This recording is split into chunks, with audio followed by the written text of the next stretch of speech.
Right. Well, I'm going to get started here. We all are aware.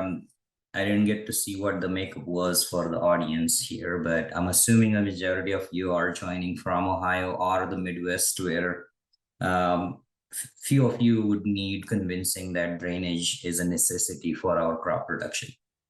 We live in the Midwest, especially where we sit on poorly drained soils, and we get too much rainfall, too much precipitation during the spring months, where removing excess water is a necessity for us to be able to create trafficable conditions and to sustain crops, especially in that initial wet period. Of course, those situations are reoccurring during the growing season, and hence we rely on drainage heavily. And the evidence is here in this map. You can see that Ohio, actually, Northwest Ohio's portions of these counties are one of the most intensively drained areas, not just in the US, but in the world. So, and then typically when you're looking at drainage systems, there is a cost to install them. There is a, and so it's the golden rule of drainage is drain only what is necessary for good trafficability and crop growth, and not a single drop more. So that you are essentially getting the function out of that drainage system and not spending too much on it. We'll revisit that rule here shortly, but to put some broader context to the drainage water recycling, if you look at some of the crop insurance payments over last 30 years or so, no matter which state you're looking at, here in the Midwest, here is Ohio, over close to 80% or so of those insurance payments are related to water related damage. Sometimes it's too much water, which is that blue area. So, and sometimes it is not enough water, or too little water. So it's either flooding or drought related damages. So you can imagine how important a role water plays and drainage plays in our crop production. The other side of this is how our precipitation and temperature patterns are changing over time and will change over time. So Aaron Wilson is our state climatologist and the state's climate specialist. He has done a really good analysis of going back into the historic data and looking at what that impact might look like, especially for agricultural production. Two things that are primarily suggested affecting our crop production here in the state. Here is a change in temperatures, just the air temperature here in Ohio over since last 1900s up to now, and then what is projected under two different emission scenarios. So in general, we kind of agree that there is increase in temperature that we're seeing, the average temperatures, and it will continue to increase. Here is a percent change in precipitation. The precipitation changes, however, need to be looked at kind of from a seasonal perspective. And if you look on this map, the darker green, any green shades are positive change, and yellow or these orange brown shades are negative change.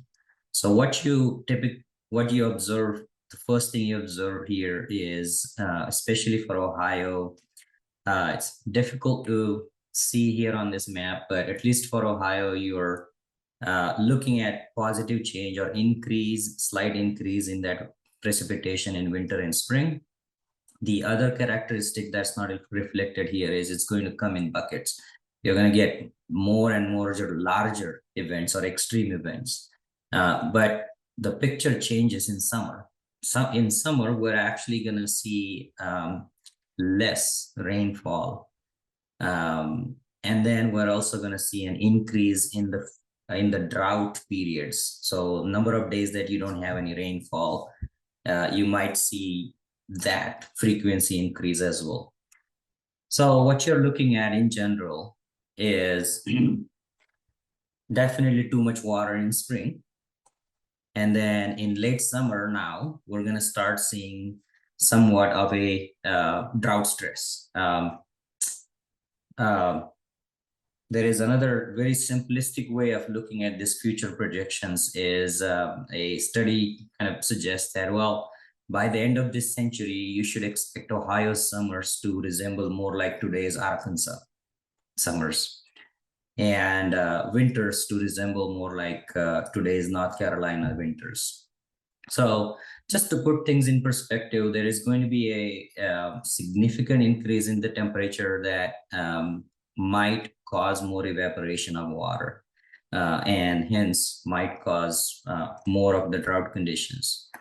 We in Ohio, with our drainage systems, are probably well prepared to handle the wet stress in the spring, even with our existing drainage systems.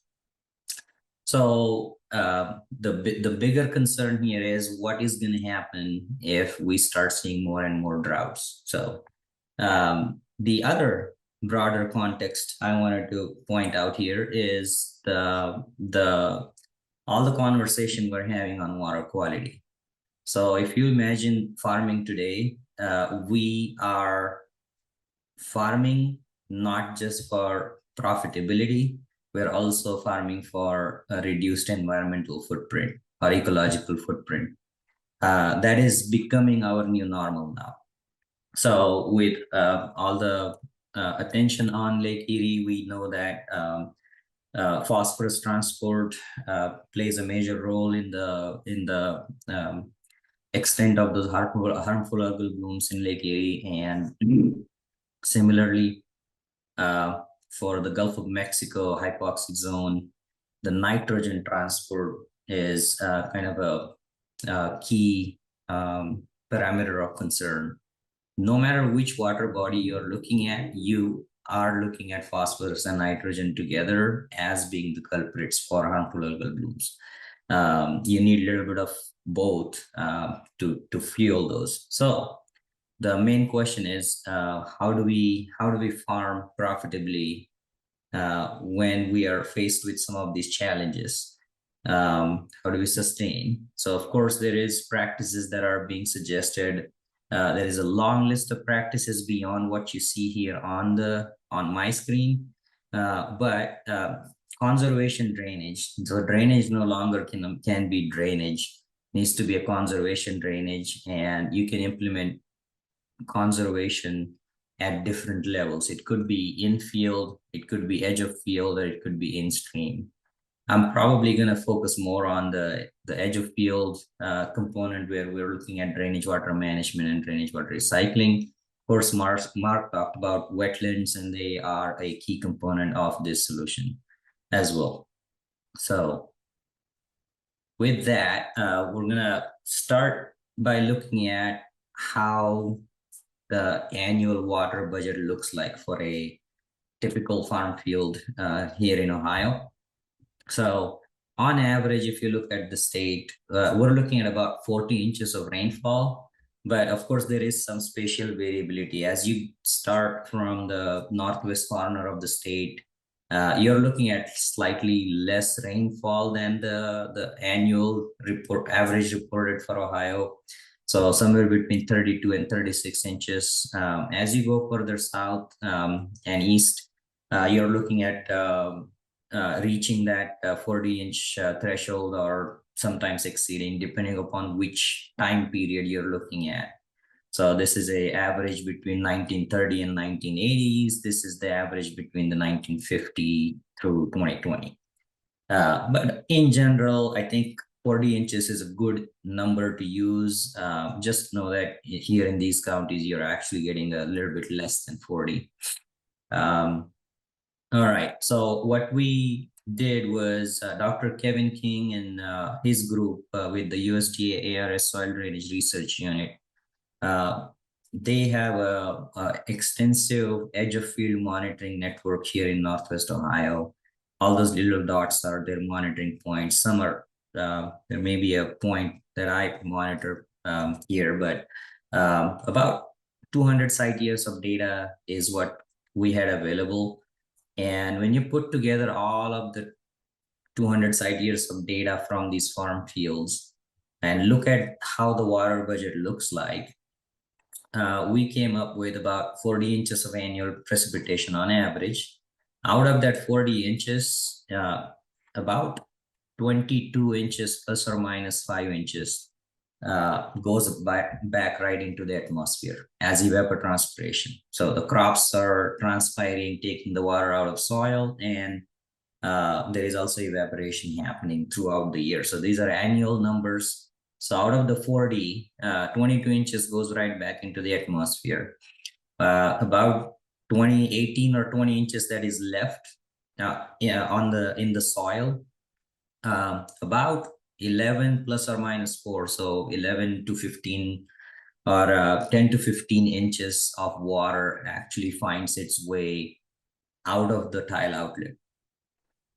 So almost half of the water that stayed on that landscape has found its way out of the tiles. So, and then the rest of it either finds its way through surface runoff, or we had an unknown component which kind of includes the deep seepage pathways or lateral seepage pathways reaching out to the groundwater. So keep these numbers in your mind when we're talking about drainage water recycling, because these numbers become important. So we're looking at an annual basis. Let's look at it on the monthly basis. So if you start in the month of January, go up to December, this is about a 30-year average rainfall that you see. The blue line here is 30-year average monthly rainfall that we receive. The green shading line that you see is crop evapotranspiration or crop water demand, how much water the crops are needing. So of course, in January, there is no crops growing. If there is anything growing, such as cover crops or wheat, the water use is very minimal, almost none during those months. And these are the months when you have excess water because of that precipitation or snow melt that you get, that you have to get rid of.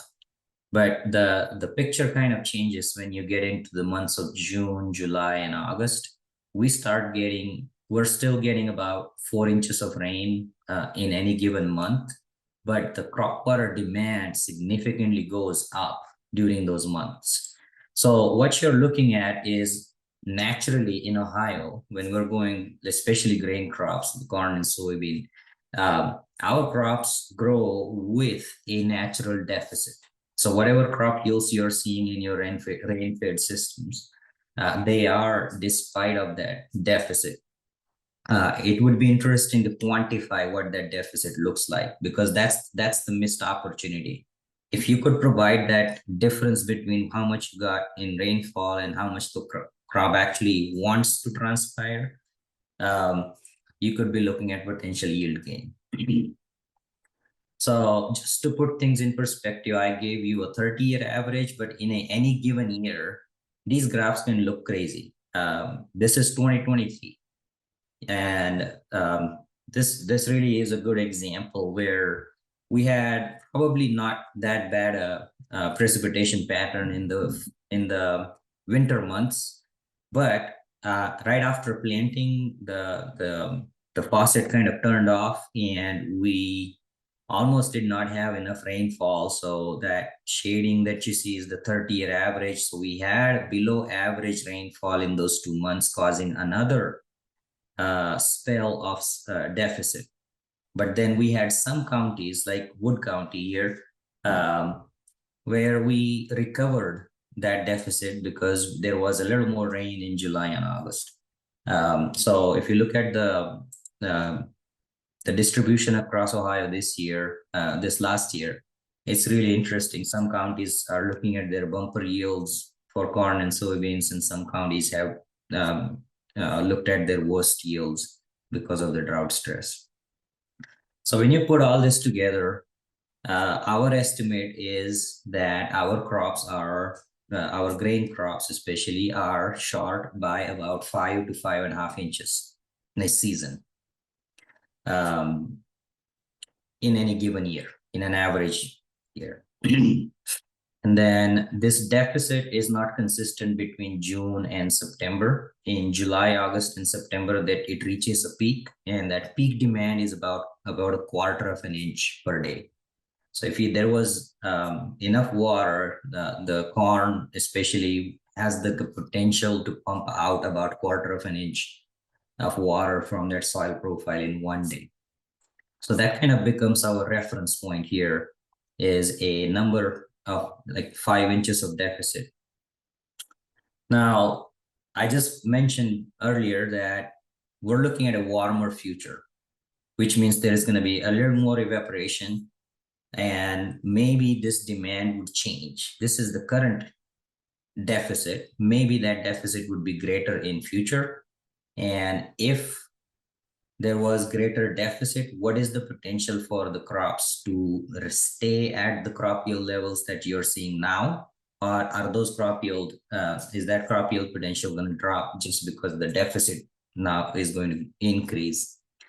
So a colleague of mine, Dr. Rajveer Dillon, he is at Central State, and he kind of put that question, asked that question to machine learning models. So what he did was he took county level data, weather data from all over Ohio, county level crop yield data, fed all the data from last 30 years to these machine learning models. So the models kind of learn to predict crop yield in response to a change in rainfall or temperature. And here is a map that shows what the model has predicted if in today's weather you are producing corn or soybean, right? And then he said, well, let's, can you predict what happens in a future climate scenario where there is low emission? That means lower, slightly lower increase in temperature and similar change in precipitation. And what would happen in the worst case scenario? Anything that you see in yellow or orange is a decrease in crop yield. So if you continue to have rain-fed corn in future, and if any of these models happen to be anywhere being close to accurate, then you're looking at not increase but a decrease in crop yields, which kind of indicates that you probably need to think about supplementing with a little more water to these crops so that they can sustain their yields. So I have not verified this yet, but I am, as of now, guessing that the actual deficit that we're going to face is probably not going to change more than an inch in future. So I added an inch here and about 5.5 to 6 points. So maybe 6 inches would be a good number to use for Ohio as a deficit, seasonal deficit. I also don't see this peak demand changing as much. And that rate is going to stay the same. So too much water, too little water, both of these coexist here in Ohio, and they are going to affect every aspect of our operation in different ways. Trafficability, crop growth due to wet, stress, compaction, kind of leading towards lower crop yields. That's kind of the conclusion here. And there are ways that we can handle this. My first thought was, well, drainage hasn't changed since 1900s, but the climate has, or the weather patterns have, and we are still able to manage our cropping systems. We're still able to get the yields that we need. So does drainage really need to change, or can it just stay the same and keep performing the way it is performing already here in Ohio?